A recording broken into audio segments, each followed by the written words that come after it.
continuar entonces. Y como les comentaba, ¿no? La idea es ver hoy las 3 leyes de Newton. Y entonces lo que dijimos la clase pasada, ¿no? Después de discutir todo el trasfondo que está ahí oculto, ¿no?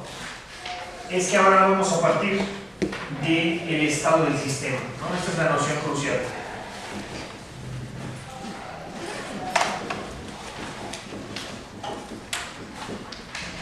Entonces, cada área de la física, cada uno de los sistemas en cada una de las áreas de la física va a tener un estado del sistema. Y entonces lo construimos de tal manera que sea el estado del sistema el que nos pueda dar todas las respuestas respecto de ese sistema. ¿Ok? Entonces, ¿cómo vamos a preguntarle a la naturaleza? A través del estado del sistema. ¿Y cómo nos va a responder? A través del mismo estado del sistema. Eso es crucial. O sea, no nos va a poder responder más allá de eso. Y entonces, definimos el estado del sistema de una partícula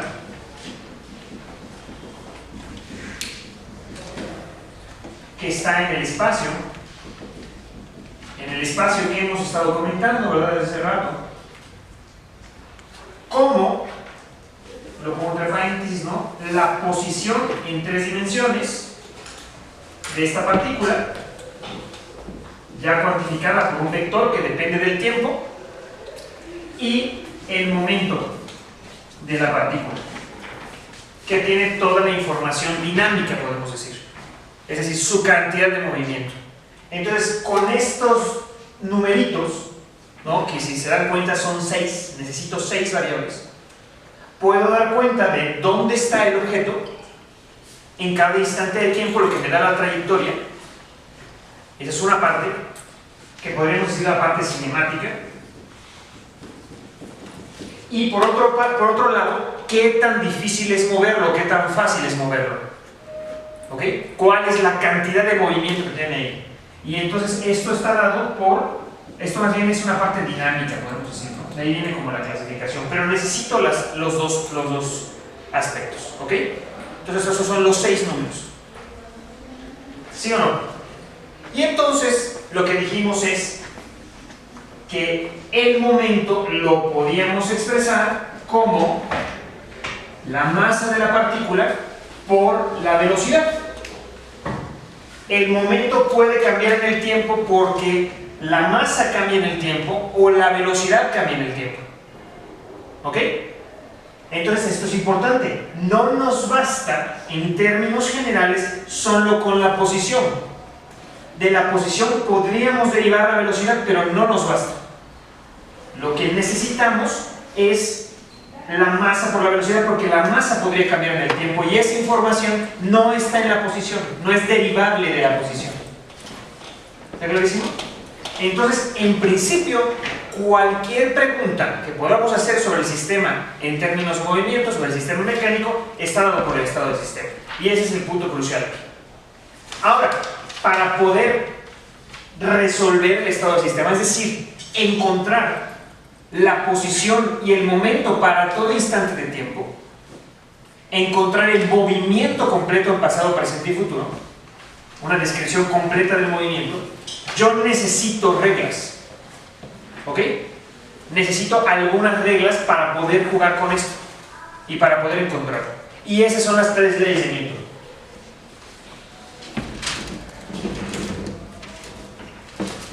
Y entonces vamos con la primera. La primera surgió, como comentaba su compañero en la clase pasada, con el hecho de que teníamos un problema de relativización del movimiento. Entonces vamos a definir la existencia de cierto tipo de sistemas de referencia. ¿Ok? Esa es la primera ley.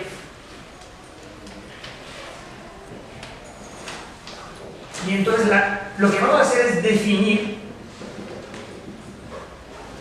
los sistemas inerciales.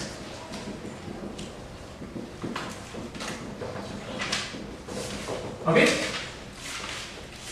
Entonces, bueno, sistema de referencia inercial.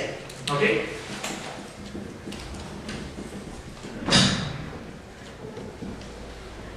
Entonces, voy a suponer que existe un tipo de sistema de referencia en el que si no hay agentes externos, si solo está el sistema, la velocidad permanece constante. ¿Está claro? Entonces, existen sistemas de referencia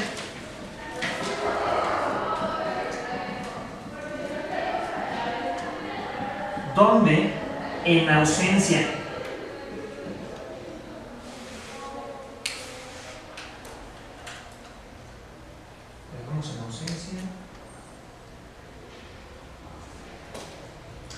bueno, sí,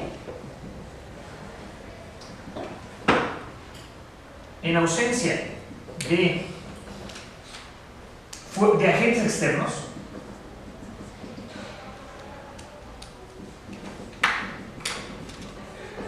la velocidad permanece constante.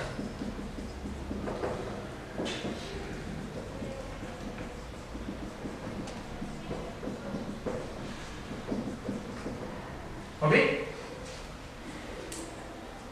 Esa es la idea. Entonces, ojo, necesitábamos imponer alguna restricción sobre la dinámica. ¿Sí? Y entonces, lo que voy a decir es que solo voy a hacer en este punto mecánica. Solo puedo responder por el estado del sistema donde se cumpla esa condición. Quiero que quede claro que esa condición es ajena a la definición de momento. ¿Sí? Si yo impongo esto en esos sistemas de referencia, si no hay nada más que el móvil, entonces la velocidad es constante, y si la masa también lo es, el momento es constante. Y entonces el sistema puede mantener su estado de movimiento sin interacción. Entonces, lo que estoy definiendo es que existe un marco de referencia desde donde yo puedo medir y donde la cantidad de movimiento no se altera si no estoy interactuando. Entonces ya estoy definiendo dónde es que la cantidad de movimiento se mantiene constante. ¿Está clarísimo esto? ¿Dónde es que la inercia funciona como un principio que no está alterado? Por eso el nombre de sistema inercial, porque lo que estoy diciendo es que existen sistemas de referencia donde la inercia se mantiene constante, donde se conserva la inercia. ¿Cuándo? Cuando no hay agentes externos. ¿Ok? Y entonces, ¿cómo caracterizo a los sistemas inerciales? Voy a hacer una hipótesis. Cualquier sistema inercial, voy a borrar el estado del sistema, lo voy a poner aquí arribita para que no se olvide, si no lo vamos a olvidar.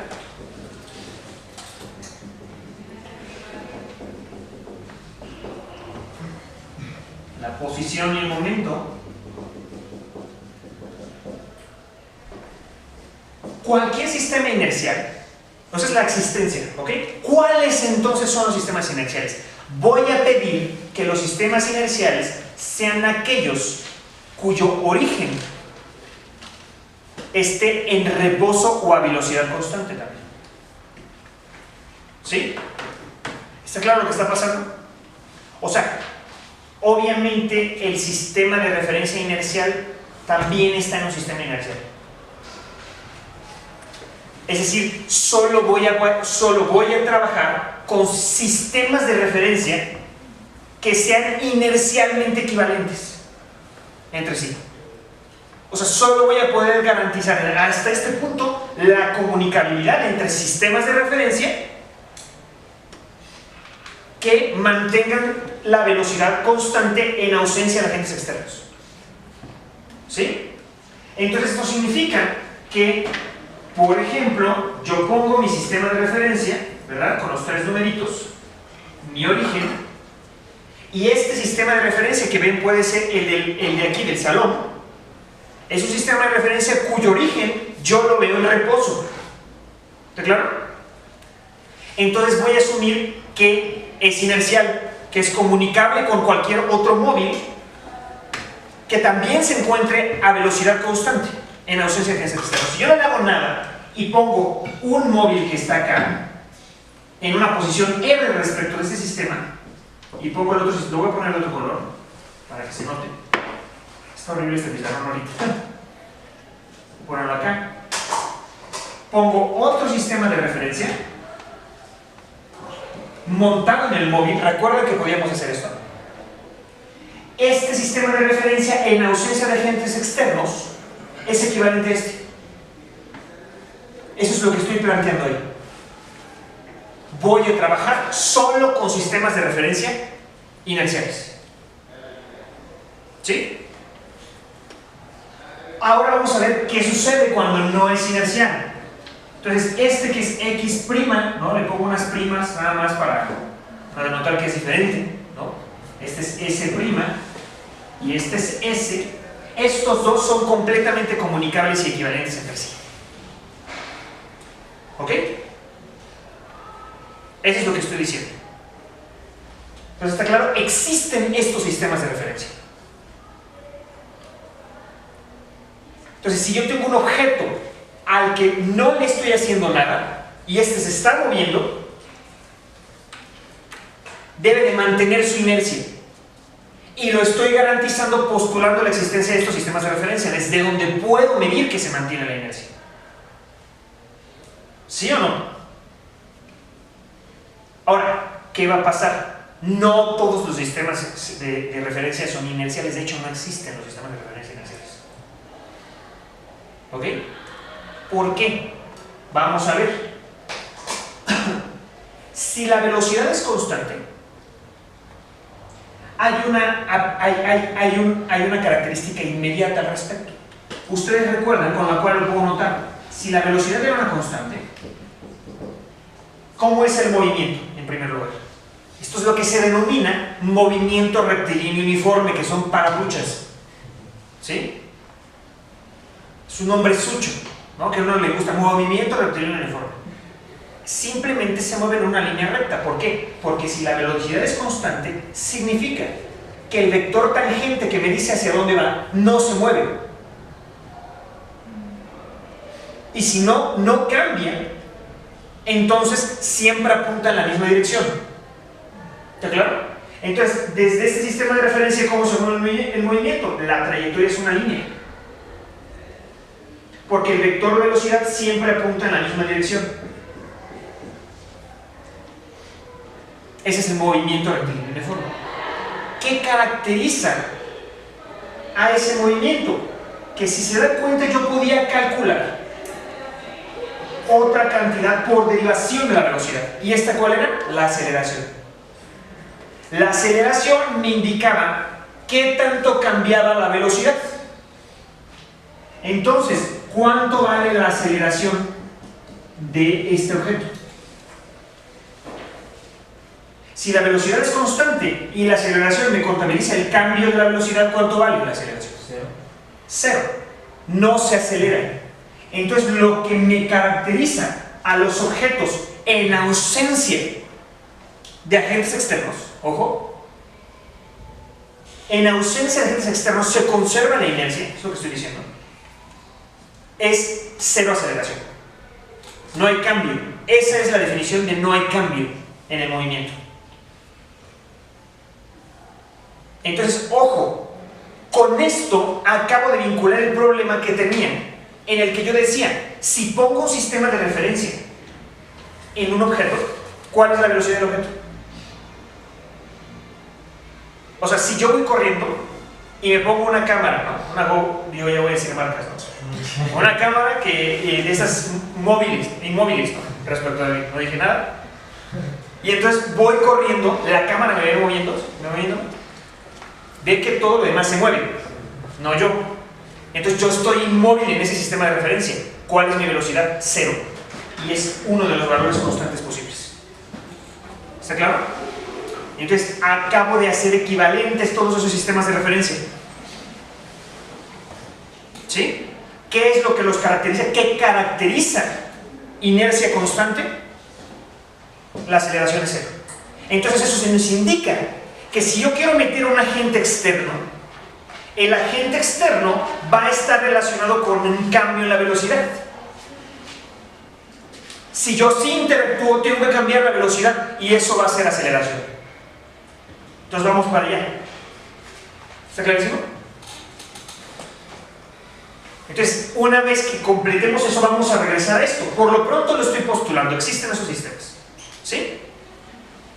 En el momento en que el objeto está acelerado, por alguna razón, si está cambiando su velocidad, significa que hay algún agente externo. ¿Está clarísimo? Entonces, estamos viendo la primera ley. Estamos definiendo los sistemas de referencia inerciales. Defino un sistema de referencia tal que se conserve la inercia. La conservación de la inercia la voy a notar porque la velocidad es constante. Y si la velocidad es constante, es un vector que apunta en la misma dirección y que me da una línea recta. Pero más que eso, me hace todos los sistemas de referencia de velocidad constante equivalentes. ¿Hasta aquí está clarísimo eso? Entonces, ahora vamos a regresar. Esa es la primera ley. ¿Qué les estoy diciendo? No se los puedo mostrar ahora, pero en realidad esta es una aproximación. Ahorita lo voy a mostrar. Es una aproximación de sistemas de referencia que no existen. Estas cosas no existen, ¿no? Bueno, que existir ya no nos vamos a meter en ese problema. ¿Ok? El problema es este. Lo que estoy afirmando, ojo, lo que estoy afirmando es que existen puntos de referencia a los que puedo considerar que no se mueven acelerados. Y resulta que todo se acelera. Porque todo está interactuando. ¿Está clarísimo? Afirmar que hay un punto que no se acelera significaría afirmar que hay un punto que no está interactuando de verdad. ¿Está claro esto? Y todo está interactuando. Entonces, ¿qué pasa? Que es una aproximación. Yo voy a aproximar. O sea, si ustedes se dan cuenta, ¿qué sucede? Esto, ¿ok? El salón está en reposo, ¿verdad? Y entonces voy a decir, mi salón es un sistema de referencia inercial. Pues no es cierto. ¿Por qué? Porque está rotando. La Tierra está rotando y este salón está rotando. Y entonces eso es importante.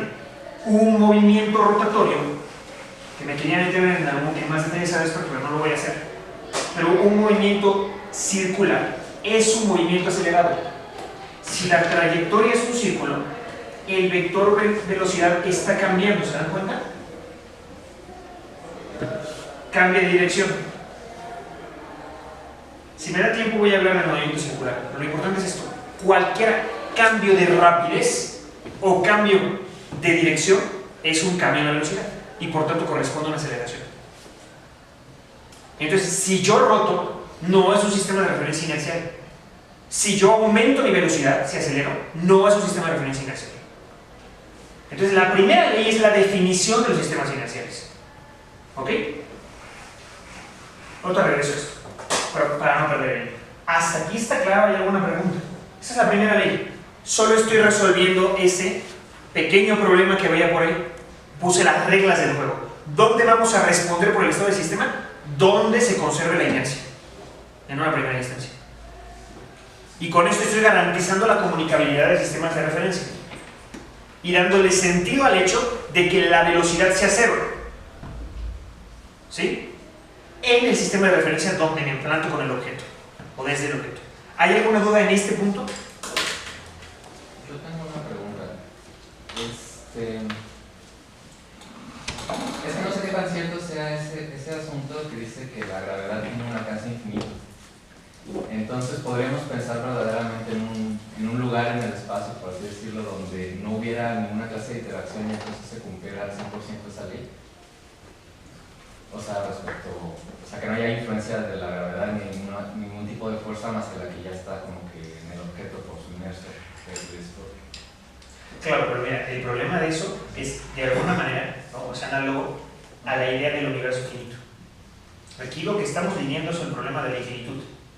Y entonces, cuando tú pensabas en el universo finito, por eso venían todas estas paradojas que los escolásticos se la pasaron discutiendo, ¿no?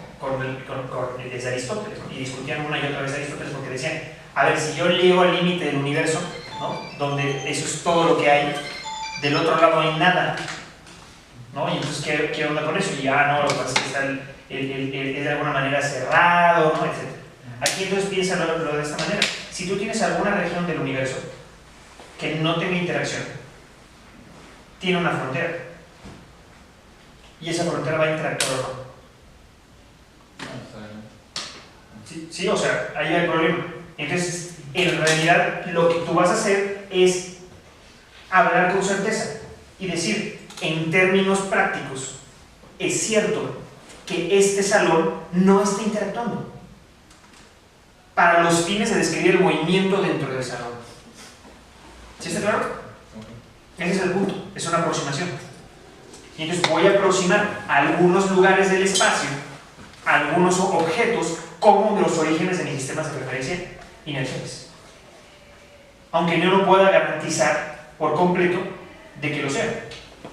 Entonces ahí hay una noción de escala. ¿Ok? O sea, inercial, ¿para qué? ¿De qué vas a hablar? Y eso siempre está ahí de fondo, por eso es que hablamos siempre de precisión. Entonces, en mi margen de precisión de las escalas que voy a hablar, es inercial. ¿No? Esa es la garantía que tengo, nada más. Entonces, te das cuenta, o sea, me liberé de afirmaciones ontológicas con un marco robusto epistemológicamente hablando. No tengo que hablar de la verdad de la existencia de estas cosas o no. Para mis fines de descripción del movimiento, es preciso, es certero. ¿Sí? Muy bien. Entonces, ¿qué nos está indicando esto?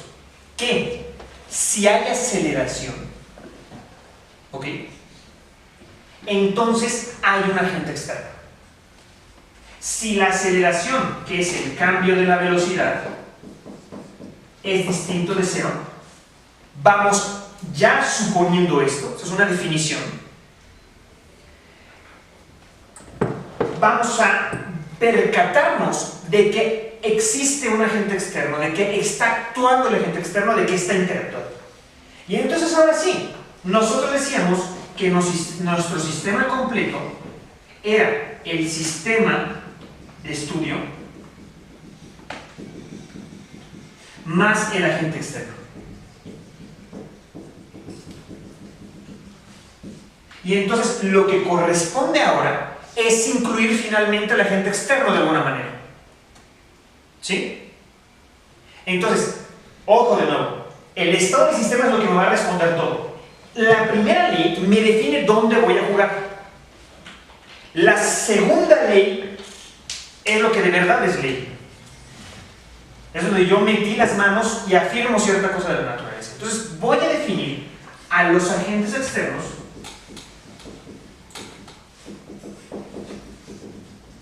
como fuerzas.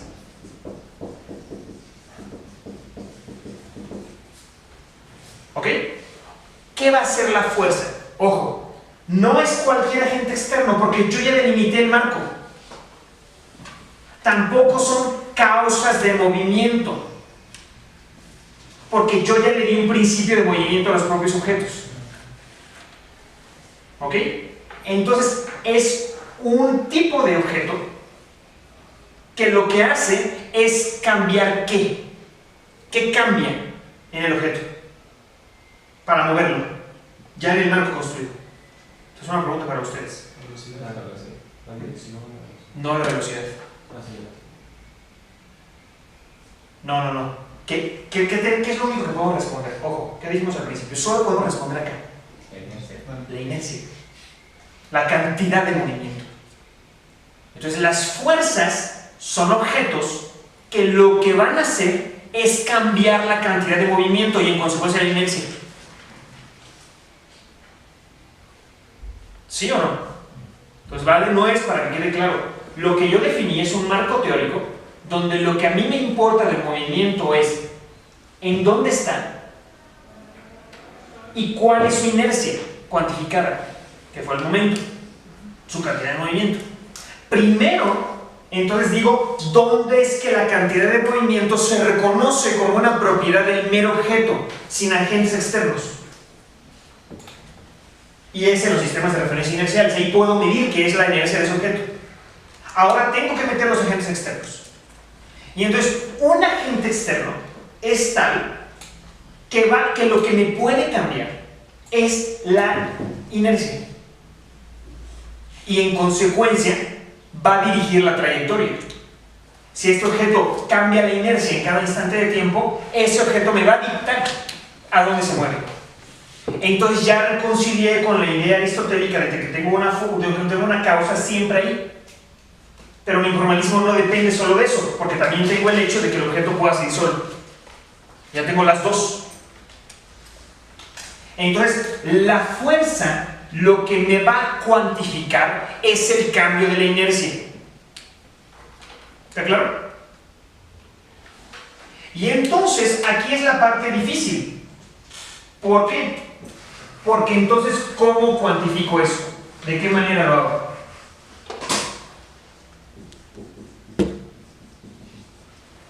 ¿Qué es la segunda ley? Y este sí es uno de los pasos importantes que hace Newton. Porque la segunda ley me va a involucrar ya la noción completa del movimiento. ¿Ok? Salvo dos detalles que vamos a comentar. Tres, el tercero no lo vamos a medio comentar. Pero espero si nos da tiempo. La segunda ley me está involucrando los agentes externos. Y va a ser algo más todavía, más importante que solo involucrarlos. Entonces, lo que va a hacer Newton es definir la existencia de una cantidad que me dé la intensidad, que me permita cuantificar en qué medida el agente externo cambia la inercia. ¿Está claro? Necesito una cantidad. Y entonces el agente externo lo voy a pasar a fuerza y voy a definir esa cantidad como la fuerza. Es la intensidad que tiene el agente externo, la capacidad del agente externo para cambiar la inercia del objeto y en consecuencia para moverlo. ¿Sí? Que tiene el agente externo para cambiar la inercia y para mover.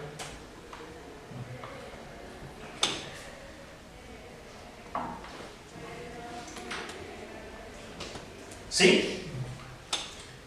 Entonces lo estoy cuantificando porque es la única forma en que yo puedo representar esto como una cantidad. Y entonces aquí va todo el detalle. ¿Cómo relaciono a la fuerza con el cambio de la inercia? Y eso es por lo cual la segunda ley es ley. Porque como yo no tengo ninguna otra forma de aproximarme a las cosas que por relaciones lineales, ¿sí? Entonces estoy definiendo y relacionando al mismo tiempo. Lo que voy a decir es esto: esta cantidad fuerza la voy a definir, la voy a relacionar como el cambio de la inercia. ¿Cómo escribo el cambio de la inercia en este formalismo?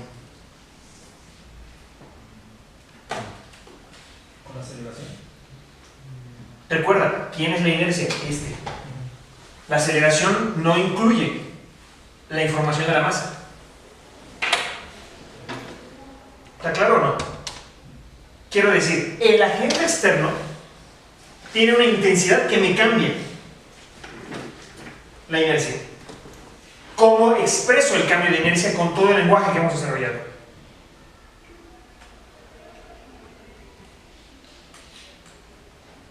A ver, ¿cambio en qué? En el tiempo, ¿verdad? Entonces, ¿qué voy a necesitar para expresar el cambio en el tiempo? Una derivada. Una derivada temporal. ¿Sí? ¿De qué objeto? ¿Qué objeto me caracteriza la inercia?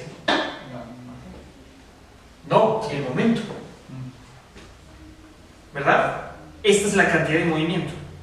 Entonces, lo que va a hacer Newton es decir, la fuerza, la intensidad de la fuerza equivale a el cambio del momento.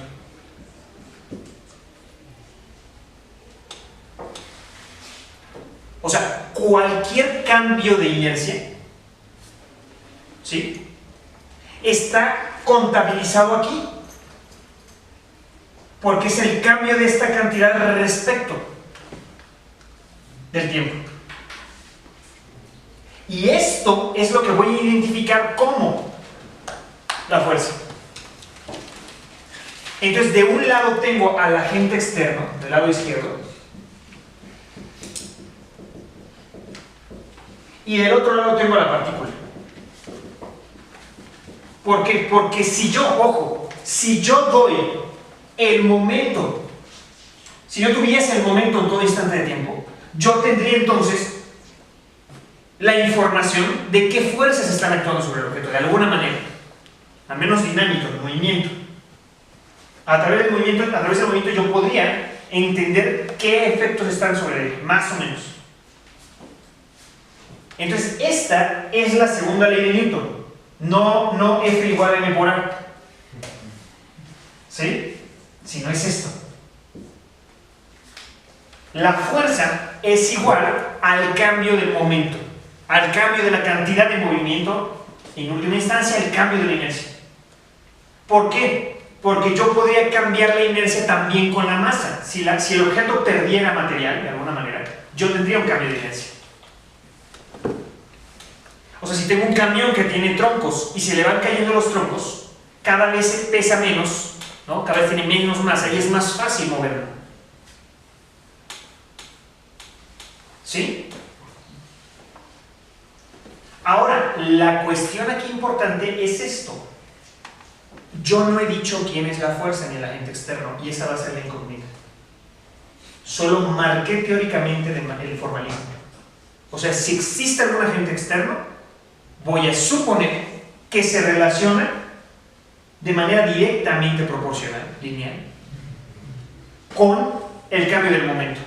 Y esa es la hipótesis fuerte, porque podría ser que no fuera directamente proporcional. Podría ser que los agentes externos interactuaran con el cuadrado, el cubo o alguna función extraña. ¿Ok? Entonces, ojo, son dos aspectos aquí que era la misma idea de antes cuando decíamos que al escribir una función, al escribir R como función del tiempo, por ejemplo, no solo estaba definiendo que R era una función de esa variable, sino estaba dando la función. Entonces, algo similar aquí.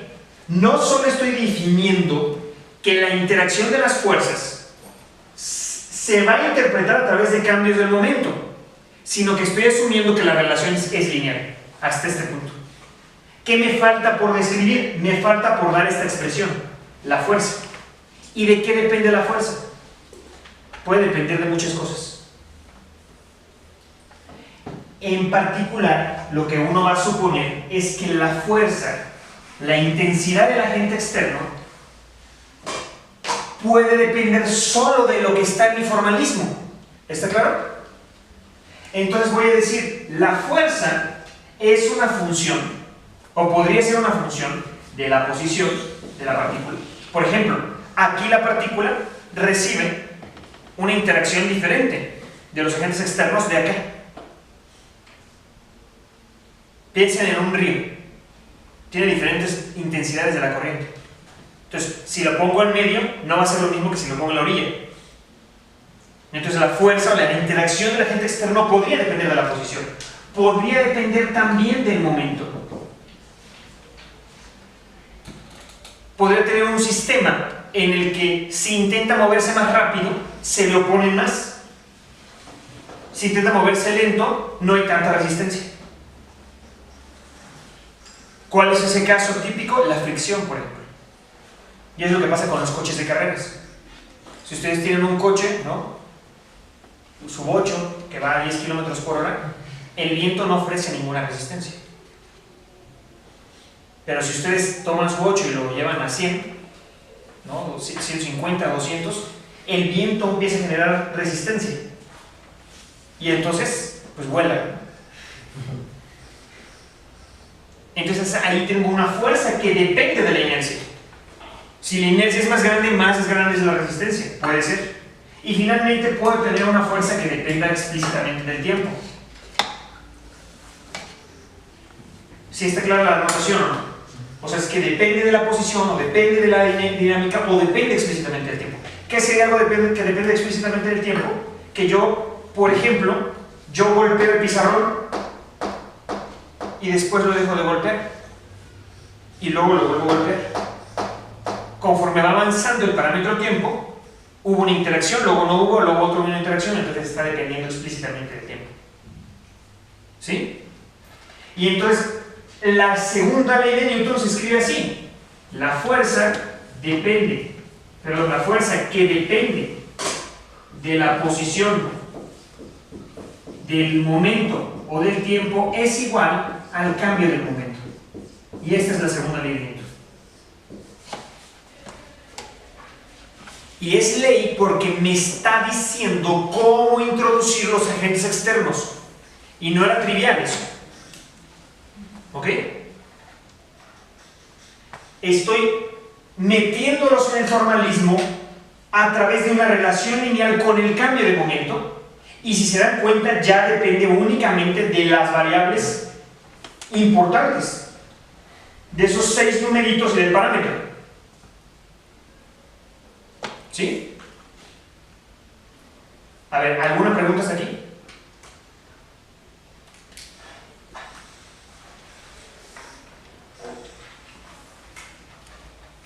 Una duda tonta, ¿una caída libre dependería de la posición o del tiempo? ¿O de los dos? En el sentido de que mientras más tiempo va cayendo, más va acelerando eso.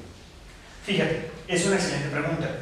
Cuando tú dices que la fuerza depende explícitamente del tiempo, significa que conforme transcurre el tiempo, la fuerza va cambiando.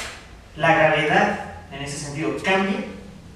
Si tú dejas caer algo, la gravedad no está cambiando, entonces no hay dependencia explícita del tiempo. ¿Ok? Eso sería la velocidad del objeto. Ahora, no, cuidado. Exacto. La gravedad cambia según la posición. Por ejemplo, de aquí a acá. No, es la misma fuerza. Entonces ahí es lo que dices, es la gravedad es constante. Y ese es uno de los casos. Y ahorita lo resolvemos. ¿Ok? ¿Sí? A ver, preguntas. Esto es el marco general. ¿Qué sabemos resolver de esto? Pocas cosas, ¿no? Nada en realidad. A ver, preguntas. Hasta aquí. ¿Está clara la segunda ley de Newton? La segunda ley de Newton me está diciendo cómo introducir a los agentes externos.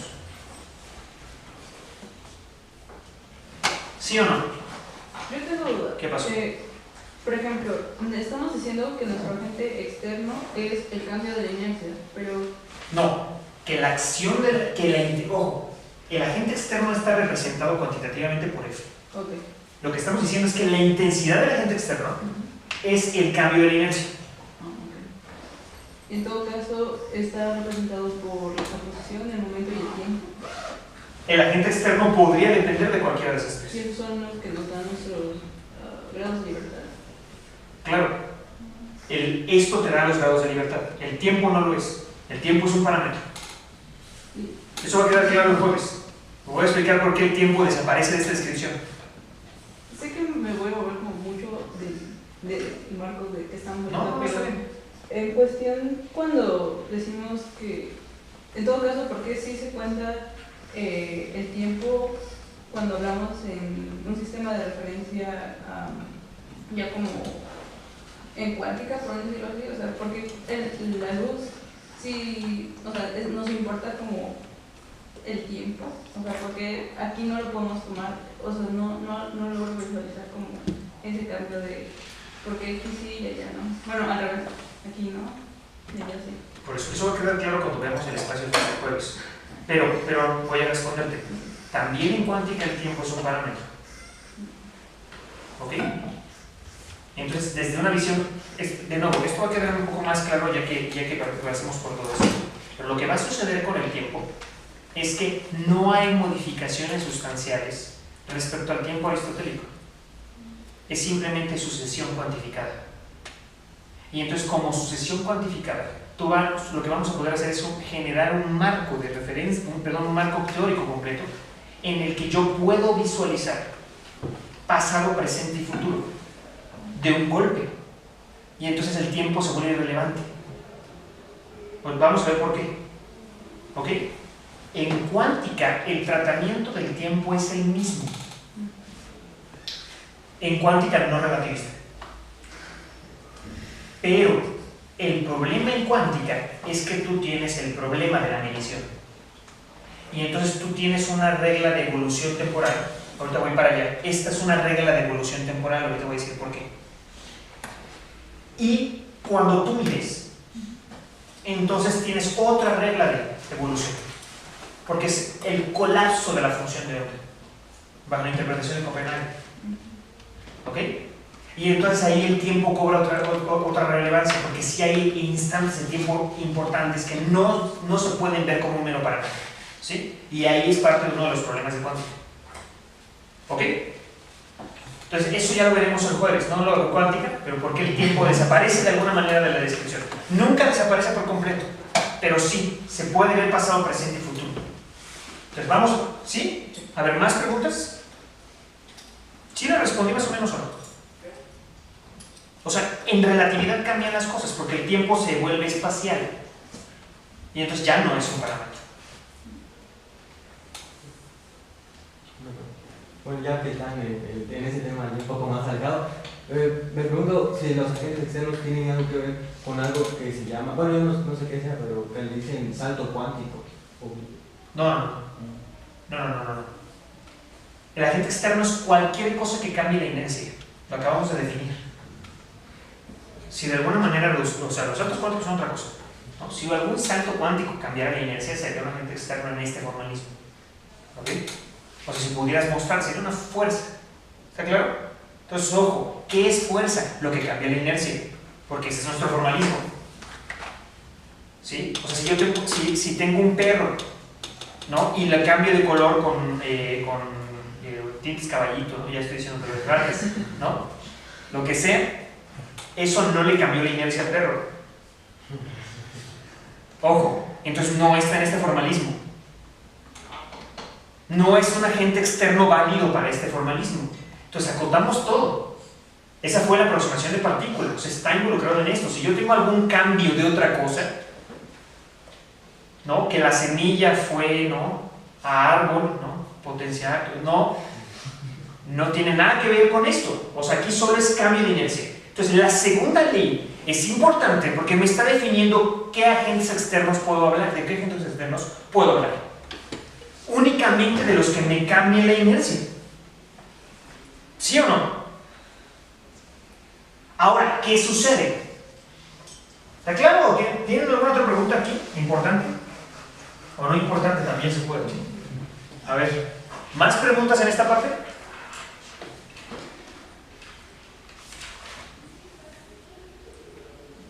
Yo nada más quiero saber si se puede generalizar. Es decir, que si la fuerza de mecánica clásica solo tiene que ver exclusivamente con el cambio de inercia.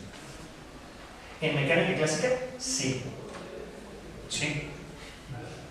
Pero claro, vas a poder generalizar las cosas cuando vayas a diferentes marcos. O sea, pero ¿qué es lo que estás generalizando? No la fuerza. Lo que vas a generalizar, lo que vas a cambiar en el tratamiento es el agente externo. El agente externo como productor de cambio del estado del sistema. ¿Sí? Entonces, noten, el formalismo general es ese. Yo defino un estado del sistema. Y lo distingo de la gente. O sea, tengo un sistema de estudio. ¿Ok? Ese es el formalismo de la física. Tengo un sistema de estudio. De ese sistema distingo mi sistema y mis alrededores del sistema. Los alrededores del sistema son el agente externo, lo que va a interactuar con el sistema. Entonces defino el estado del sistema, o sea, lo que puedo preguntar y responder. Y en función de eso, los cambios del estado del sistema me van a definir el tipo de agentes externos que pueden interactuar. Y al establecer la relación entre ambos, entre el agente externo y el sistema de estudio, doy la propedéutica para poder resolver los problemas. ¿Sí? Entonces, vale, no es, déjenme hacer una precisión, ¿sí? ¿Sí está claro? Entonces sería un concepto general que inclusive, es que he leído un poquito sobre eso en termodinámica. Entonces sí es como, también como que la misma idea del estado del sistema. Exacto. En el caso termodinámico vas a tener el estado del sistema termodinámico. Y para poder hablar de agentes externos vas a hablar de procesos termodinámicos que te van a permitir hacer máquinas térmicas y los motores y cosas así. Pero no son fuerzas. Son otra... Ajá, es otro formalismo. Pero la idea es agente externo. Por eso lo planteé como agente externo originalmente. Y entonces estoy definiendo al agente externo como fuerza. ¿Qué es fuerza? Agentes externos que cambian la inercia. Más acotado, la fuerza es la intensidad del agente externo que cambia la inercia. Es el número. Y entonces, ¿qué sucede? ¿Cómo es que recuperamos la segunda ley como la conocemos, ¿no? En las caricaturas, ¿no? Y y de manera coloquial. Lo que uno dice es la fuerza, ojo, la fuerza es un vector, tiene dirección. Hacia donde apunta, hacia ahí se cambia el momento. Si yo empujo en esta dirección, en esa dirección estoy cambiando la velocidad. Entonces es un vector. La fuerza es el cambio del momento. Y ahora sí, noten de nuevo, esto es general. Si yo tuviera una cantidad de movimiento, de inercia de algún objeto que no fuera material o algo así, y pudiera definir fuerzas, entra. Pero ahora uso mi definición. Y entonces digo, el cambio es ¿de qué? De la masa por la velocidad. ¿Sí? Si la masa es constante, ¿ok? Y esas son propiedades de las derivadas que ya no vimos, pero son más o menos naturales. O sea, si tengo una constante en cada una de las funciones, la puedo factorizar. ¿Está claro? No cambia. ¿Es posible que las fuerzas o la fuerza apunten a todas las direcciones? ¿O siempre apuntan a una sola? ¿O hay alguna fuerza No, sí. que se dispare por todas? Sí, sí podrías tener algo así, pero sí, claro. Pero normalmente, normalmente en cada punto del espacio tienes alguna dirección. ¿Ok? O sea, no puedes pensar como tal. Puedes pensar en una condición física tal que sea jalado en todas direcciones el objeto, por ejemplo. ¿Ok? Eso lo puedes pensar, pero en un punto del espacio tú no puedes dar varios valores de la fuerza, porque entonces tienes ambigüedades. ¿Sí? ¿Sí está claro esto? O sea, si yo en algún punto del espacio digo, ahí tengo 100 o un continuo de valores de fuerza, entonces hacia dónde se mueve el objeto no vas a ver. ¿Sí? En un punto del espacio. Pero puedes decir que en este punto jala para allá, y muy pegadito para acá, jala para acá, y muy pegadito jala para acá, ¿sí? Entonces, ¿qué pasa? Si la masa es constante, lo que sucede es que sale de la derivada. ¿Está claro? Porque solo es un factor multiplicativo. Y entonces, ¿quién es la derivada de la velocidad? La aceleración. Y entonces así se recupera el clásico m por a.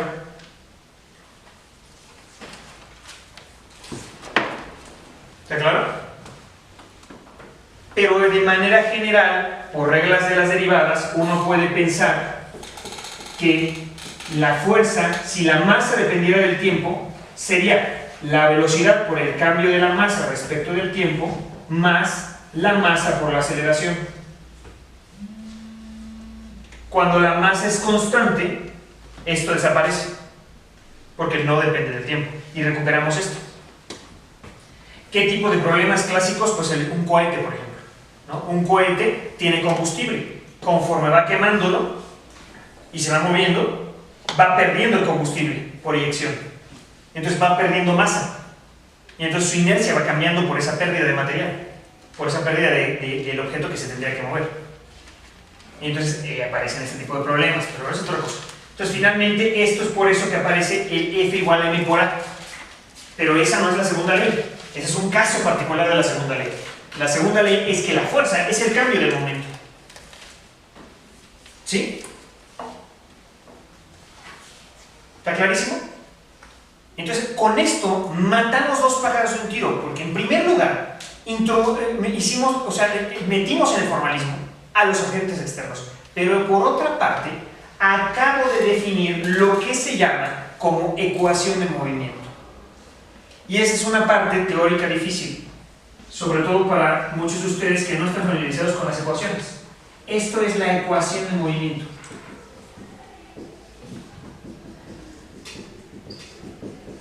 ¿Cuál es la virtud de las ecuaciones?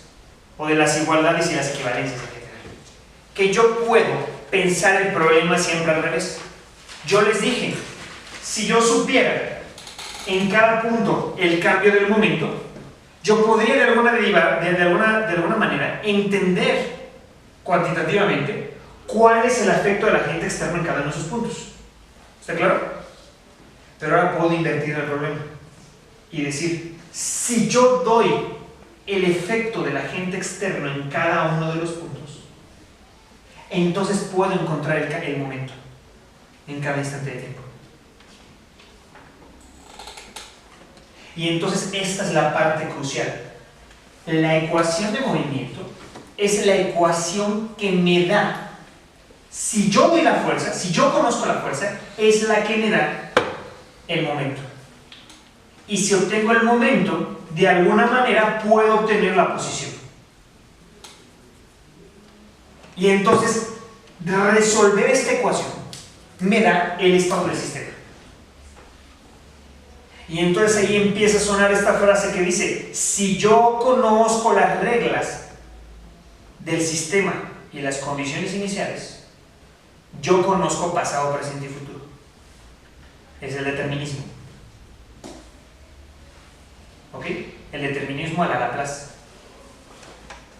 Siglo XVIII. ¿Ok? O sea, ilustración, racionalismo. ¿Sí? Si yo conozco las reglas del sistema, ¿quiénes son las reglas? La fuerza. Si conozco la fuerza en cada posición, para cada momento y para cada tiempo, o sea, si conozco este objeto, entonces yo puedo intentar resolver esta ecuación. ¿Sí? ¿Cómo la resolvería? Integro la ecuación. ¿Sí lo ven? Lo voy a poner acá. Si yo aplico la integral de ambos lados, voy a tener que el momento, ¿quién es? La integral de la fuerza respecto del tiempo.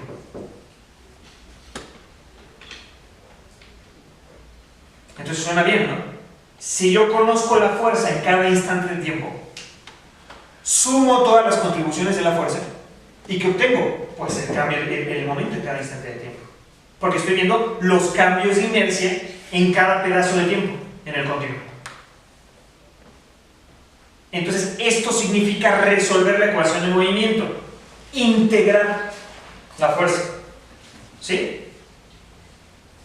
Nada más que esto no es así de sencillo. Ojalá fuera así.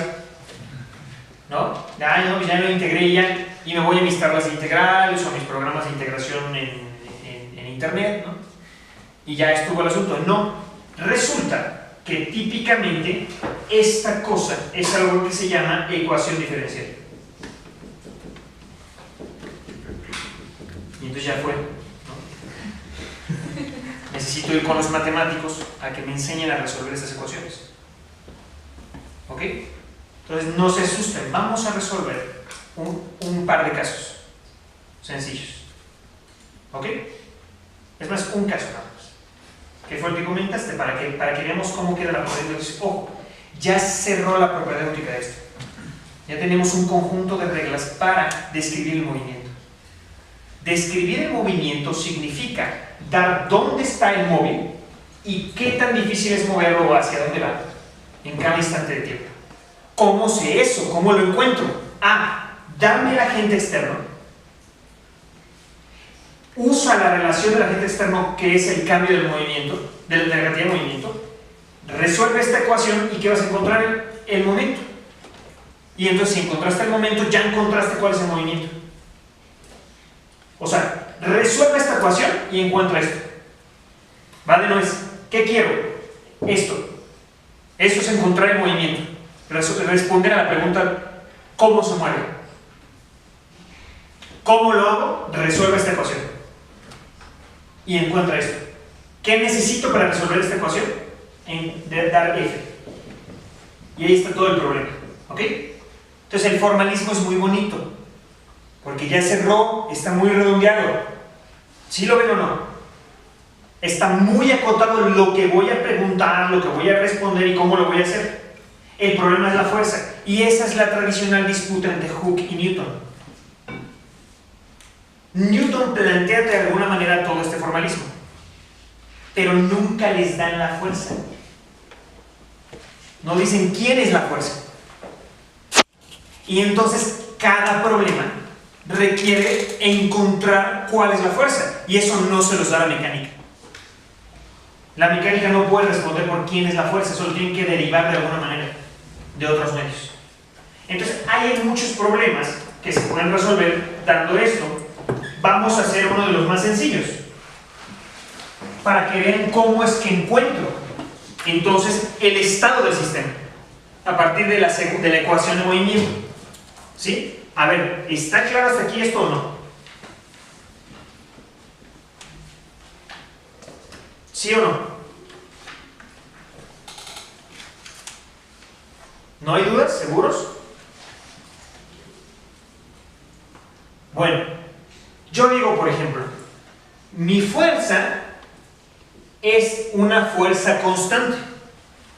Constante en dirección y en magnitud. ¿Ok? Y entonces, ¿qué fuerza? Digo, por ejemplo, la fuerza es la fuerza de gravedad. ¿Ok? Lo que llamamos el peso. Entonces esto se le pone la W de peso en inglés, ¿no? Nada más para distinguir, ¿no? Son letras ahí. Y entonces se dice que el peso es m por g, donde g es la aceleración debido a la gravedad. Que uno puede encontrar por ahí los numeritos de 9.800 no sé qué. ¿Sí? 9.8 no sé qué. Ese es g. Entonces lo único que estoy diciendo es que ¿qué tengo? En cada punto, esto es constante, ¿se da cuenta? ¿Depende esto de la posición? No depende de la posición. Es un valor constante. ¿Depende del momento? Tampoco depende del momento. ¿Depende del tiempo? No depende del tiempo. Es una flecha que siempre apunta hacia abajo. ¿Ok? Y entonces yo me pregunto, ¿cómo se mueve el objeto? ¿Sí? Entonces, esa es la propuesta. Doy la fuerza, doy la regla del agente externo. Y entonces digo, tengo objetos, tengo móviles, partículas, que están bajo la influencia de un agente externo que es una flecha hacia abajo, que siempre apunta hacia abajo.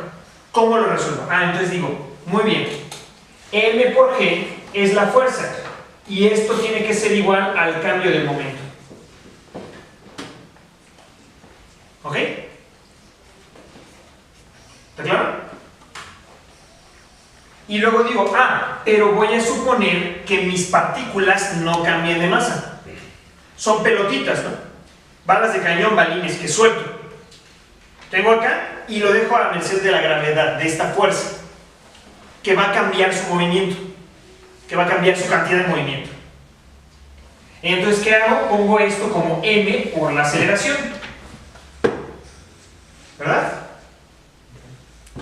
Y entonces, obviamente puse la m por tramposo. ¿Sí? ¿Para qué? Para que se cancele el factor de la m.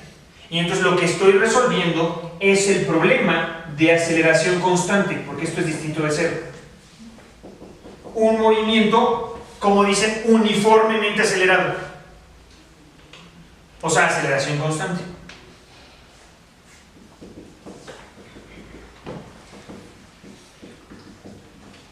¿Sí? ¿Está claro?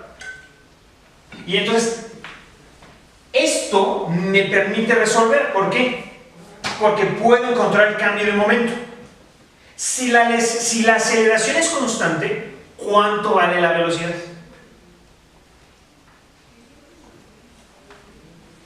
Entonces puedo integrar.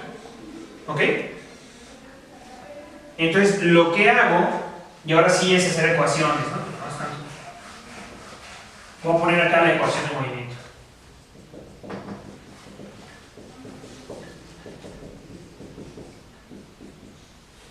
La fuerza depende de la posición, que depende del tiempo, del momento, que depende del tiempo. Eso es muy general. Normalmente los problemas donde la fuerza depende del momento ni los podemos resolver. ¿No? O sea, aquí hay como una infinidad de problemas que no se pueden resolver.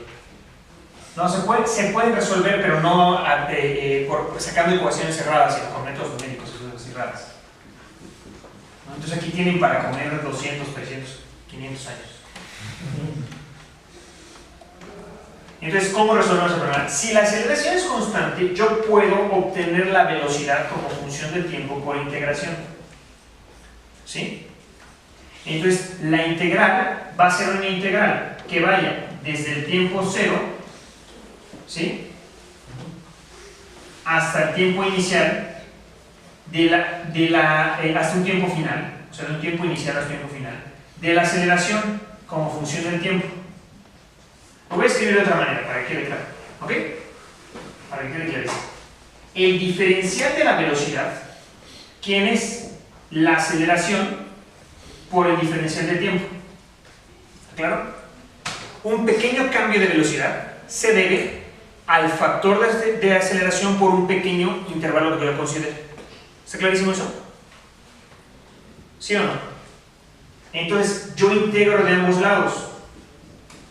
Aquí voy de la velocidad inicial a la velocidad que yo considere final, pues una velocidad arbitraria. ¿Ok?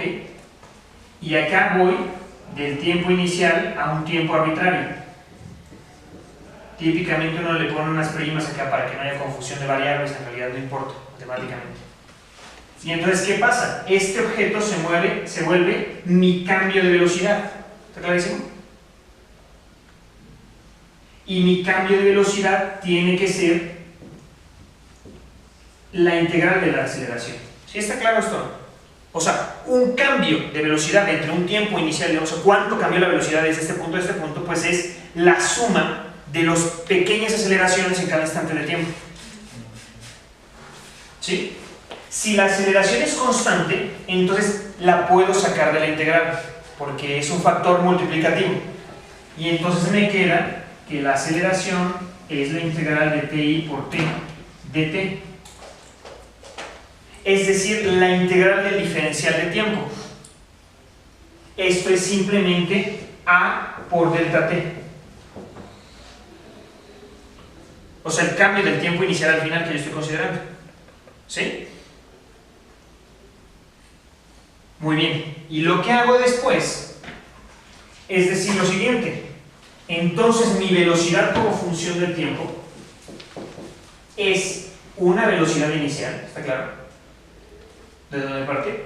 Más la aceleración, son vectores, por la diferencia temporal respecto a esa ¿no? ¿Y quién es la aceleración? Pues aquí es g.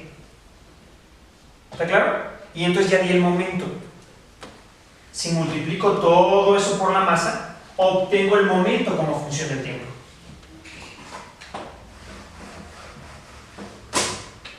De nuevo, yo sé que esto es súper oscuro, ¿no? Porque estamos hablando de las ecuaciones, ustedes no tienen este entrenamiento operativo, pero es para que vean el caso sencillo, cómo puedo obtener el estado de movimiento. Entonces aquí tengo el momento, ¿y el momento quién es? El momento inicial, que fue multiplicar la masa por este, mbi, más mg t menos ti. ¿Sí o no? Entonces, ¿qué estoy diciendo? Fíjense. El objeto tenía su momento inicial.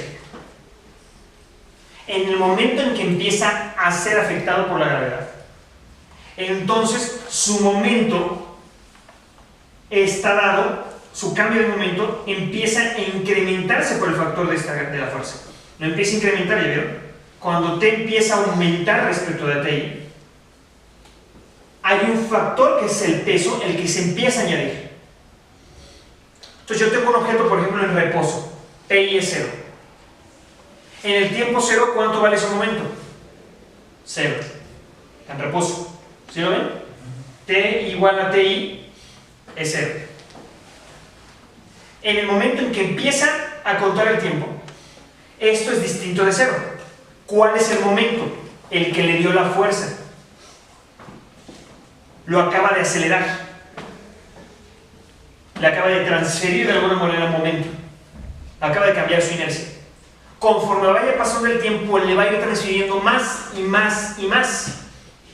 ¿Y eso qué es? La aceleración. Está aumentando su velocidad. Y si aumenta su velocidad, está aumentando su momento. ¿Ok?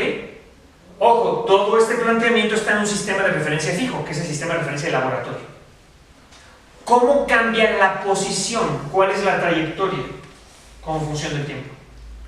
Lo que hacemos es integrar ahora la velocidad, porque sabemos que la relación entre la velocidad y la posición era de integral derivada. ¿Sí? Y entonces, a ver, ¿hay alguna duda hasta aquí? Yo sé que está súper oscuro por las cuestiones operativas, pero... estaba pensando de que, bueno, aquí el factor externo sería la gravedad. Sí. Porque bueno, estaba pensando en un caso en el que se sueltan dos objetos, ¿no? Una bola de boliche y una pluma. ahí, digamos, el factor externo no será el aire, porque, o sea, si se quita como ese factor externo y se sueltan los dos objetos al mismo tiempo, caen a la misma velocidad por la gravedad.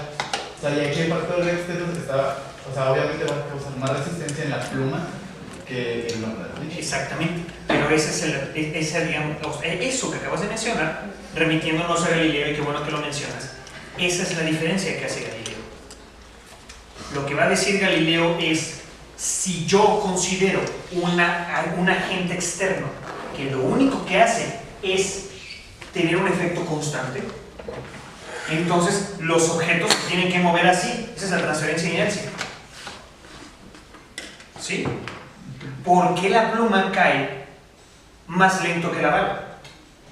Porque la gravedad no es el único agente externo, porque tienes el aire. Entonces tu fuerza no es esta, es esta más o menos otro término que represente la interacción del aire. ¿Sí? Entonces ahí está la abstracción. Si yo pudiese quitar el aire y solo tener la gravedad, tendría este movimiento. ¿Ok? Y entonces, de nuevo, ¿por qué es el triunfo de Galileo? Porque yo no puedo quitar el aire. Pero lo que va a decir Galileo es, para la bala es irrelevante el aire. La fuerza como agente externo, fíjate, el intercambio de inercia que provee el agente externo es muy pequeño, tan pequeño que lo puedo despreciar. No forma parte de la descripción aunque estuviera ahí. Y entonces yo ya tengo una forma de atacar problemas con la idea, por eso planteamos desde el principio, con la idea de precisión.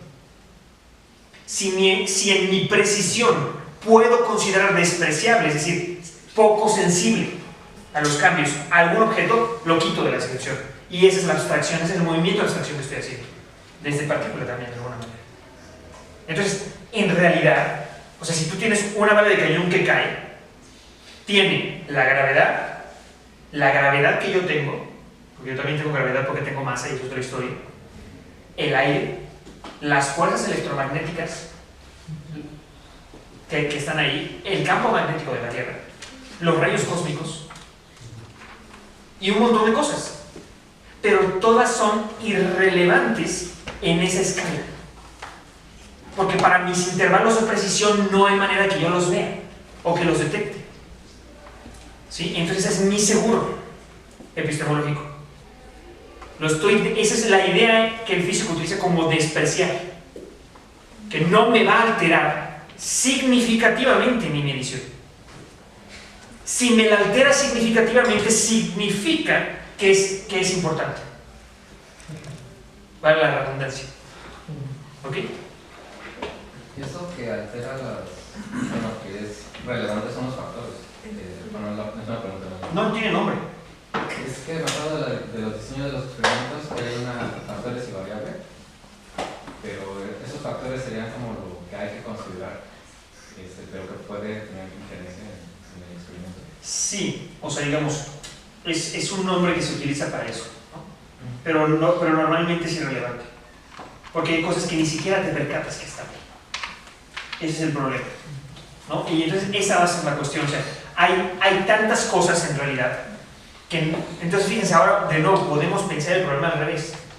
O sea, yo sé que están ahí y que están interactuando y los estoy despreciando, pero originalmente Galileo no sabía de los rayos cósmicos.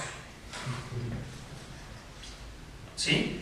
Entonces, eso, o sea, es el intervalo de precisión, la precisión, la idea de certeza es garante para que yo me proteja incluso de lo que no sé que pueda estar afectando, pero a la vez me permite encontrar lo que no sé, porque si disminuyo mis intervalos de precisión o si busco otras cosas en otras escalas, las encuentro.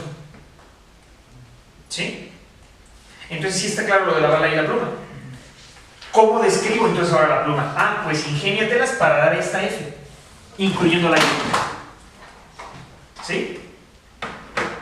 Y eso es un problema complicado, de hecho.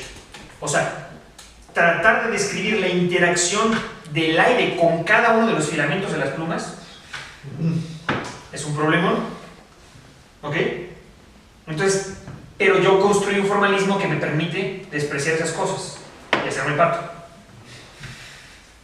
¿Ok? O sea, el proceso de abstracción está claro, al menos. Y entonces yo soy consciente, ¿no? Si conozco el formalismo, de hasta qué punto estoy despreciando las cosas y en qué medida eso puede ser importante o no. Y entonces lo pongo en una hoja. Y digo, el aire podría ser importante y la guardo en un cajón. Y si resulta que es importante o que veo que no está cumpliendo, entonces digo, oye, yo ignoré el aire, vamos a ver, vamos a meterlo. ¿Sí? Entonces aquí, este es el momento. ¿Cómo obtengo entonces la posición para cerrar el estado del sistema? Pues integro la velocidad. ¿Ok?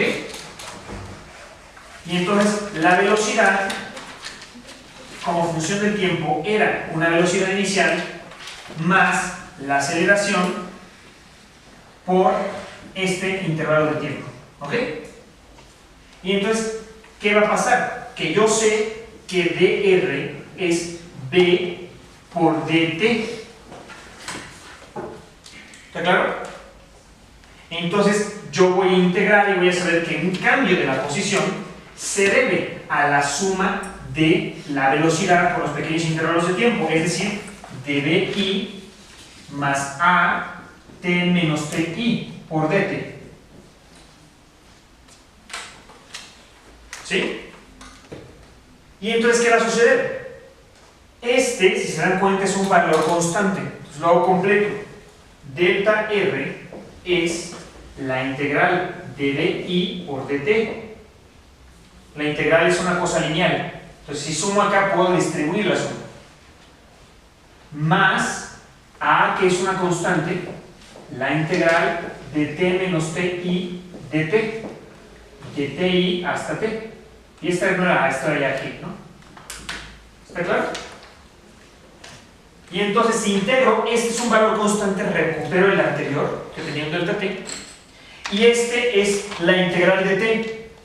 Y eso, si ustedes recuerdan por ahí sus cursos integrales, era t cuadrado. ¿Ok?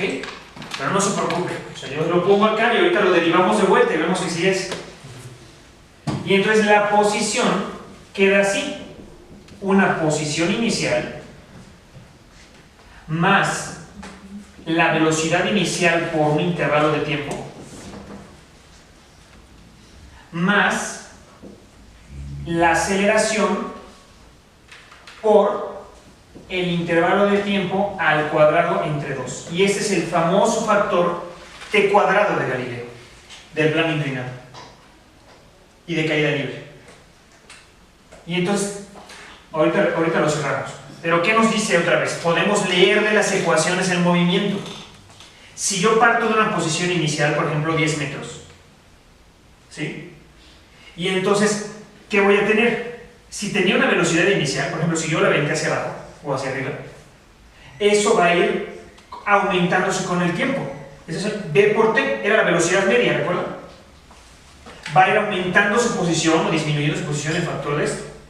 Y luego voy a tener un factor que se debe a la aceleración, a la presencia de la fuerza. Y este factor va a ir aumentando con el tiempo al cuadrado. Yo sé que se ve así muy feo, pero entonces, ¿qué hacemos? Lo que hago es poner todos los iniciales como 0. Y esa es una conveniencia. ¿Está claro? Entonces digo, al tiempo inicial lo voy a poner como 0. Ese es mi origen en el tiempo.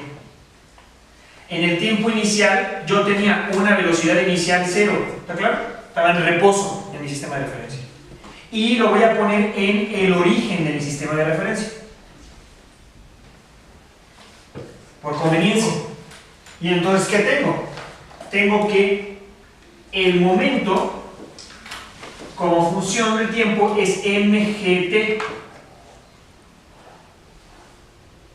Y la posición como función del tiempo es simplemente g entre 2 t cuadrado. Y ese es el comportamiento que encuentra Galileo en el plano inclinado. ¿Sí? Puedo hacerlo más preciso esto, fíjense. Puedo decir, mi g, mi aceleración, solo va en la dirección hacia abajo, en z, por ejemplo. ¿Está claro? Y en X y en Y no hay nada.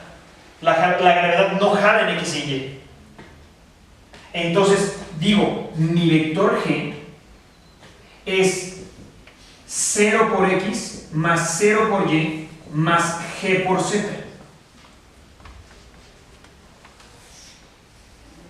¿Está claro? O sea, G simplemente es G en la dirección Z unitaria. Es la intensidad de la fuerza en esta dirección hacia abajo. Entonces, ¿qué me queda? Me queda que el momento, fíjense, el momento es simplemente, si está partiendo del reposo, mgt en la dirección Z. Y la posición es gt cuadrado entre 2 en la dirección Z. Y eso es lo que ustedes conocen como los factores nada más, sin vector. Ahora sí, gt cuadrado es el factor con el cual aumenta la distancia. Y eso es lo que se supone que encontró Galileo con el plano inclinado, ¿no? Que yo dudo, ¿no?, seriamente, de que lo haya hecho, mucha gente lo duda. Porque lo comentamos en algún momento. Es súper difícil, en la época actual, ¿no?, con un laboratorio universitario, hacer un plano inclinado y medir con alta precisión eso. Y se supone que Galileo tenía planos inclinados de quién sabe qué altura, ¿no?, con unos balas de cañón y usaba de reloj su pulso, ¿no? Y de hecho, ¿no?, hay un comentario de un cuate, hay uno que les recomiendo, es más que nada de divulgación, ¿no? Hay algunas cosas ahí historiográficas que a mí no me gustan, pero está bueno. Es de una autora que se llama Dava Sobel y se llama La hija de Galileo. Échenle un ojo, está bueno, para ver como toda la narrativa de la vida de Galileo. Y sí, o sea, hay momentos en que recibe carta de un fraile y le dice: oiga, señor Galileo, yo hice los experimentos, ¿no?, que usted está diciendo y no me salen los números. O sea, los números que usted dice de distancia con las masas de bala de cañón que usó y con todo no me salen. Y entonces le responde Galileo: pero le salió la misma proporción t cuadrado, ¿no?, los cuadrados de los tiempos, sí, entonces todo está bien. Aunque todo lo demás estuviera mal, lo que importaba a Galileo es que el comportamiento fuera adecuado, porque significa que la aceleración es constante. ¿Está claro? Entonces, a ver, ¿tienen alguna duda de esto más o menos el procedimiento? Yo sé que es medio oscuro, pero ¿está más o menos claro o no? Entonces, fíjense, si yo doy la fuerza, encuentro entonces el movimiento. Esa es la propedéutica de la mecánica. Y con eso se cierra. ¿Sí? Solo me faltan dos pasos más. Dos aspectos. Entonces, ¿está claro o no? ¿Qué otras fuerzas hay? Hay muchas. Las que se pueden resolver fácilmente, una es la ley de Hooke. La ley de Hooke es la del resorte. Ojo, no es el resorte, sino una masa que está siendo jalada por un resorte. Entonces lo que dice la fuerza es el cambio de momento va a ser igual o proporcional a la restitución de la elongación del resorte. Si yo cambio el resorte mucho, o sea, lo cambio mucho de posición, entonces va a jalar más y me restituye el resorte. Si lo hago, jala menos y así. Otra fuerza es la fuerza de gravitación universal, ¿no?, que claro que Newton va a proponer, que van a ser los productos de dos masas respecto a la distancia entre ellas al cuadrado, con un vectorcito aquí unitario. Dos masas se van a atraer gravitacionalmente entre sí. Y así, o sea, van apareciendo fuerzas y ustedes pueden meter cualquier fuerza que se les ocurra ahí y ya tienen todo resuelto, ¿no? Es la gran promesa del teórico. A mí no me pidieron más que hacer un formalismo. ¿Ok? Otros teóricos se van a tratar de dedicar a plantear las fuerzas. Entonces, esto ya construyó, o sea, el estado del sistema más la ecuación de movimiento, o sea, más las tres leyes de Newton, ya construimos un paradigma completo. Porque con esas reglas puedo tener a una persona y decirle: investiga o modela la fuerza que el aire tiene, o el efecto que tiene el aire de resistencia sobre una pluma. Ok, tardo 20 años, aquí está. Y alguien más le dice: bueno, pero esa era una pluma, ¿no?, de pájaro, ¿no? Ahora ahora sobre un cubo, otros 20 años, y entonces la fuerza sobre un cubo. No, pero ahora quiero que me digas la fuerza sobre gotas de agua, del aire, 20 años más, ¿sí? Entonces esta es la idea de paradigma, sobre todo la idea de paradigma de Kuhn. O sea, ya construí un formalismo, ahora vamos a jugar ahí. ¿Ok? Ahora, ¿cuál es falta un factor importante que me permita la equivalencia, la comunicabilidad completa en el formalismo? Y es la tercera ley de Newton. Y ustedes la han escuchado una y otra vez, ¿no? Como a toda acción corresponde una reacción, bla, bla, bla, ¿no? No tiene que ver exactamente, así es así, pero no tiene que ver con eso. Tiene que ver con algo más importante.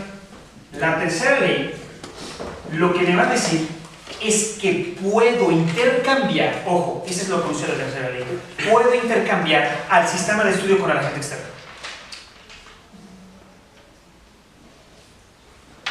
O sea, es posible. Puedo intercambiar agente externo con el sistema de estudio. Los puedo intercambiar.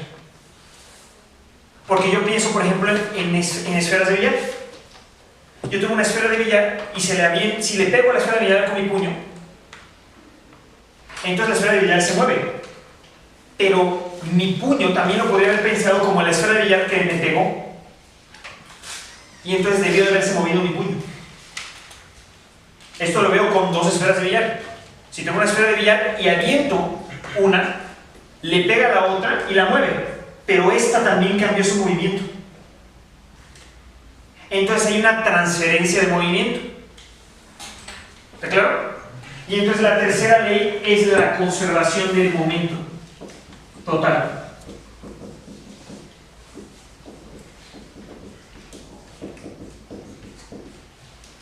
Entonces voy a suponer, ojo, esto es crucial, voy a suponer que ya dije que si yo no le hago nada a los objetos, tienen cantidad de movimiento. Ese principio de movimiento se lo dejo a él, en esas condiciones. Ya dije que si meto un agente externo, el agente externo intercambia momento. Hay una transferencia, porque hay un cambio de momento. ¿Sí? Lo que no he dicho es qué le pasa al momento del agente externo. Para poder decir qué le pasa, ¿sí está claro esto o no? Para poder decir qué le pasa al momento del agente externo, a la inercia del agente externo, entonces yo debo de poder invertir y poner al agente externo como sistema y al sistema que se llevó el momento como agente externo. ¿Claro? Entonces voy a hablar de que la inercia se conserva. Y ese es un principio, ¿no? Eso es una ley. No tendría por qué ser así.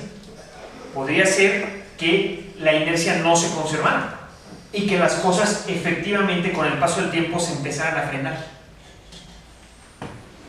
¿Está claro? Pero de nuevo tenemos ese problema. Si las cosas empezaran a frenar, yo lo podría reconocer. Y si yo lo pudiese, o sea, sería claro. ¿Me explico? Si de pronto las cosas empezaran a frenar, a menos que todas se frenaran por igual. Si hay un frenado de todas las cosas, no, global, yo no lo puedo reconocer. Pero si alguna parte del mundo empezara a frenarse, o del universo, yo lo reconocería. Y entonces se vuelve un punto de referencia absoluto. Pongo ahí mi origen. Y entonces empiezo a medir todo desde allá. Entonces lo que estoy garantizando es que dinámicamente eso no pasa. Que dinámicamente nunca voy a tener un punto de referencia absoluto. Y esto ya no es espacial, ¿está claro? Esto es en el mismo movimiento. O sea, que todos los movimientos terminan siendo equivalentes, no hay frenado de nada. Y para garantizarlo tengo que transferir la inercia. ¿Ok? Entonces, el momento ya sabemos que es una cantidad que yo no puedo medir directamente. Yo no tengo momentómetros. Ojo, lo que sí puedo medir directamente son las fuerzas. Porque los cambios de momento sí lo resisto. Si me meten un puñetazo yo lo puedo medir. ¿Ok? Entonces es curioso porque puedo medir la velocidad, puedo medir la masa y puedo medir la fuerza, pero los momentos no de manera directa. Entonces estoy cerrando el formalismo. Entonces lo que dice la tercera ley es esto. Yo tengo dos sistemas, ¿está claro? El sistema 1 y el sistema 2. Los dos son partículas y los dos tienen una fuerza, una respecto a la otra, que no tiene que ser de contacto, es una fuerza.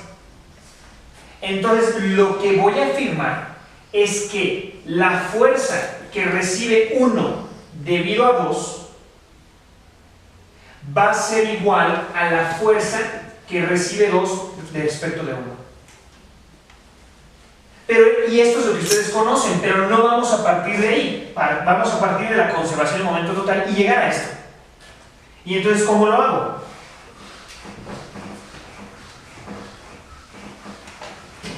Hay tantas cosas que decir acá, ¿no? Pero no hay tiempo.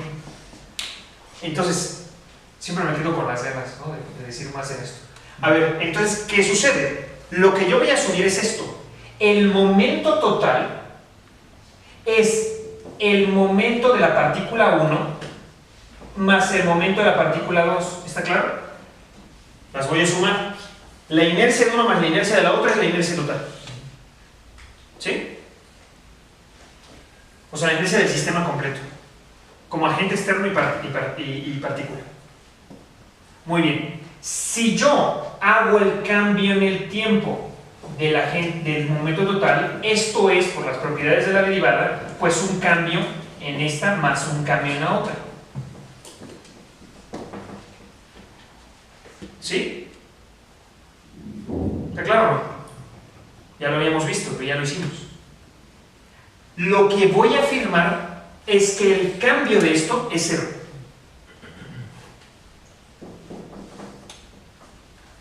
O sea, el momento total se conserva. Eso significa que el momento total es una constante. Y entonces lo que me queda es, si pueden ver, que dp1 de t es igual a menos dp2 de t. O sea, lo que cambie de momento P1 se debe a una pérdida de momento de P2. ¿Sí? Entonces no está acotado, porque ya ven que una y otra vez, ¿no? En programas de radio y así, yo voy a decir nombres, se la pasan diciendo de que a toda acción corresponde una reacción, ¿no? Y en sentido contrario, una magnitud, y entonces lo suben a otras cosas que no tienen nada que ver. Esto es muy concreto, esto es inercia. De nuevo, si ustedes logran hacer un formalismo tal que hablen de otra cosa, entonces pueden generar su tercera ley. Pero lo único que estamos diciendo aquí es la transferencia de inercia. El cambio de momento de uno no pudo haber venido de otro lado más que 2 se lo haya transferido. Entonces, cada fuerza en el momento en que mueve transfiere momento y lo pierde. Entonces el momento, la cantidad de movimiento, la inercia, se acaba de convertir en un objeto que se transfiere entre todos los móviles. Pero bien identificado y medible, cuantificado en un sistema de referencia inercial. ¿Ok? Y entonces aquí es automático. Este dp1 de t, ¿quién es? Por la segunda ley de Newton, es la fuerza sobre 1 debido a 2. Y este, ¿quién es? La fuerza de 2 debido a 1. Y entonces recupero esto. Y entonces lo que dice es claro, ¿no? La fuerza que recibe 1 debido a 2 tiene la misma dirección que la de 2 debido a 1, pero en el sentido contrario, y la misma magnitud. Y entonces la tercera ley de Newton solo es necesaria para eso, para garantizar eso. ¿Ok? La equivalencia dinámica entre todo. Entonces ya construí a la inercia como un objeto que se transfiere. ¿Sí? Entonces no es algo propio de los objetos. Ya no tiene nada que ver con un principio de movimiento. No, es transferible. Es una propiedad que se va transfiriendo. Y hay muchas implicaciones de esto, pero no nos va a dar tiempo para discutirlas todas. ¿Qué pasó? ¿Preguntas aquí? Bueno, yo tenía la pregunta de si eso cuando Newton estableció esto ya lo había comprobado experimentalmente o si solo es como... Y entonces ese es un gran problema que la mecánica no va a abordar de manera directa y que la termodinámica aborda. Entonces, si ustedes tienen dos bolas de plastilina y las avientan entre sí, se perdió la inercia. Y entonces, ¿qué pasó ahí? Tienes que hacer toda una explicación que vamos a completar la clase que viene. O sea, hasta aquí ya está cerrado todo. ¿Ok? Entonces, si tú haces experimentos con esferas, se conserva, se mantiene esto. Y tienes que hacer algunas hipótesis ahí, pero hay algo más de fondo. Ok, ¿con esto está claro que se cerró todo el formalismo? Muy bien. La pregunta es esta. Yo tengo una partícula, pero mi universo no está compuesto de una partícula, sino está compuesto de muchas partículas.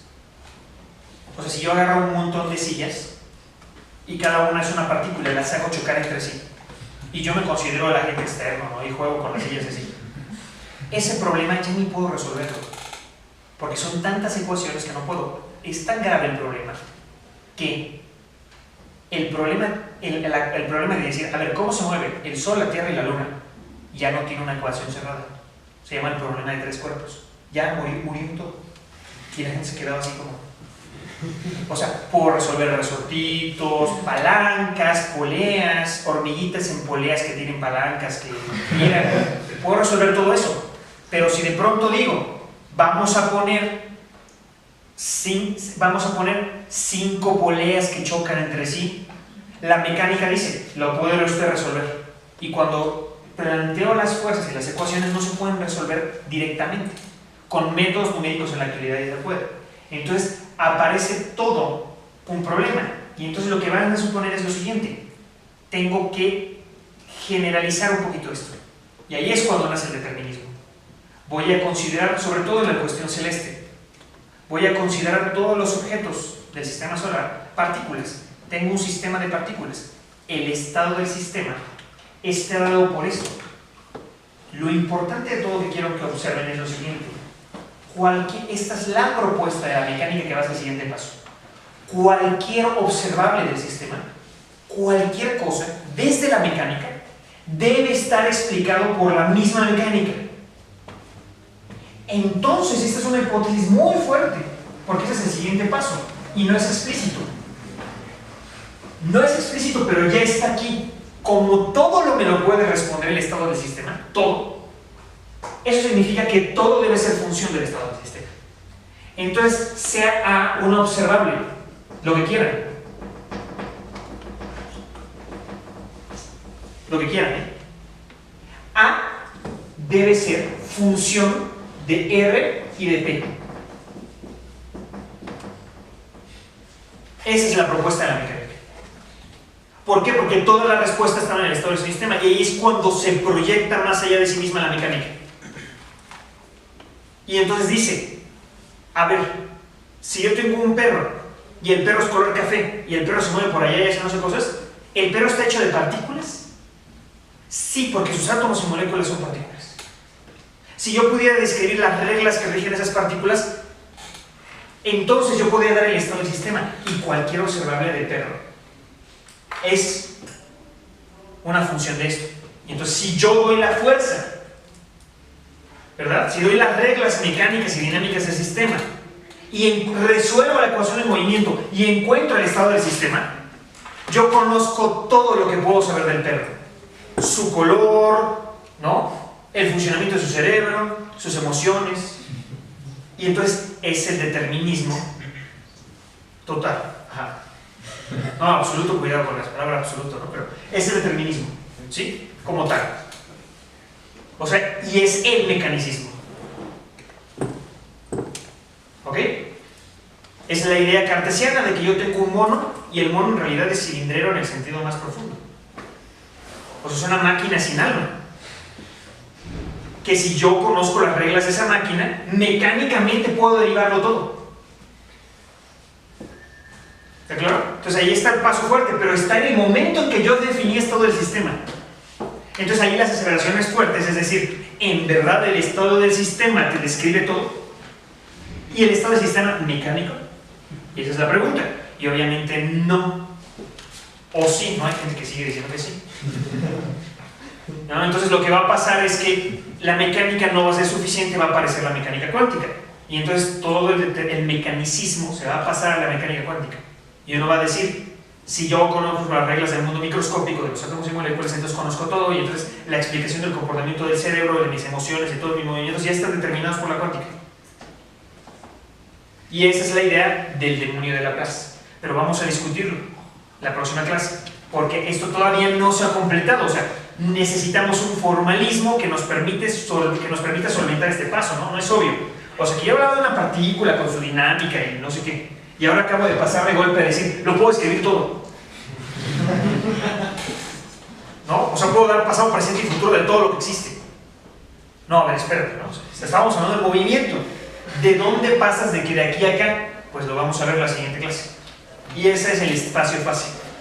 Y es la configuración completa de la mecánica que se desarrolló a lo largo del siglo XIX, sobre todo por parte del XVIII, las matemáticas se empezaron a desarrollar.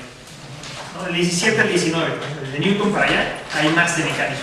Y vamos a ver cuál es el resultado del espacio-fase. Y el resultado del espacio-fase no es estar ordenando el determinismo, eso lo podemos superar. El problema es que va a aparecer el caos. Y vamos a discutirlo. Si no tienen más dudas, lo dejamos aquí y nos vemos el jueves.